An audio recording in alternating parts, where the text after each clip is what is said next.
Hello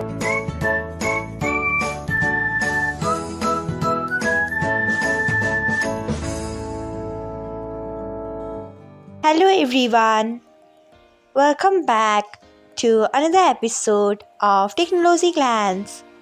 Today, in this video, I'm going to guide you through how you can turn off new and popular channels notification on Messenger. So, let's get started. Firstly, open Messenger app in your device. Then tap on three lines icon. Next, tap on settings. Then scroll until you find notifications and sounds. Then tap on it.